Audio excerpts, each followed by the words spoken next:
बिस्मिल्लाहिर्रहमानिर्रहीम। अस्सलाम वालेकुम। उम्मीद है आप सब खैरियत से होंगे। कुकिंग क्रिस्पी फूड में आपका वेलकम है। मैं आपकी खिदमत में हाज़िर हूँ एक और ड्रिंक के साथ। मैं आज आपको बताऊंगी कि जापानी फल का जूस कैसे बनाया जाता है और इसके क्या क्या फ़ायदे हैं। जी, जापानी फल के बहुत से फ़ायदे होते हैं, इसको इस्तेमाल करना चाहिए। ये इंसानी जिस्म के लिए बहुत ज़्यादा ज़रूरी है। हाँ, शुगर वाले बंदे इसको इस्तेमाल ना करें क्योंकि उनकी शुगर पहले ही तेज़ होती है, तो वो इसलिए इसमें मीठा बहुत ज़्यादा होता है, तो इसलिए इसका इस्तेमाल नहीं करना चाहिए। अगर आपका ये इसके ऊपर छिलका नरम है तो आप इसको साथ ही ग्राइंड कर सकते हैं, ये ग्राइंड भी हो जाएगा। अगर ज़्यादा सख्त है तो आप इसका छिलका ऊपर से उतार सकते हैं। दूसरी बात ये है कि ये अगर आप जापानी फल का इस्तेमाल करते हैं अपनी ज़िंदगी में, तो इससे ये होगा कि आपकी बढ़ती हुई उम्र के असरात को ख़त्म करेगा, आपके चेहरे की झुर्रियों को ख़त्म करेगा। और ये है कि इससे ग़िज़ाइयत, आपकी खाने की ग़िज़ाइयत पैदा होगी आपके जिस्म में, आपकी यानी कि जो विटामिन की कमी है वो ख़त्म हो जाएगी।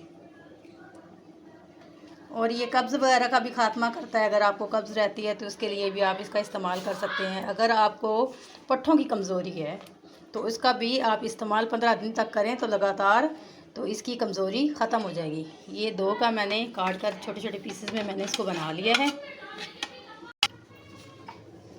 ये मैंने 1 कप इसमें दूध का शामिल करूँगी।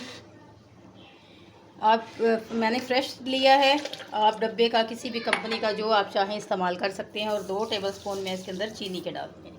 अब इसको मैं ग्राइंड कर लूँगी और अच्छे तरीके से इसका जूस बना लूँगी।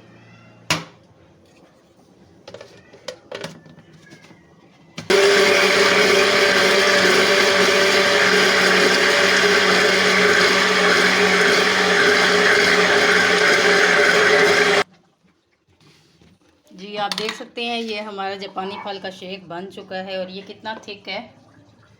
इसकी एक बात तो ये कि अगर आपको पट्ठों की कमज़ोरी बहुत ज़्यादा है तो आप ऐसा करें कि जो होती है ना दालचीनी, गरम मसाले के अंदर होती है दालचीनी, उसको आपने ग्राइंड करके उसका पाउडर बना लेना है। आधी चम्मच आपने वो डालकर इसके अंदर मिक्स करके आपने पीना है, तो इंशाल्लाह आपके पट्ठों की जो है कमज़ोरी वो ख़त्म हो जाएगी।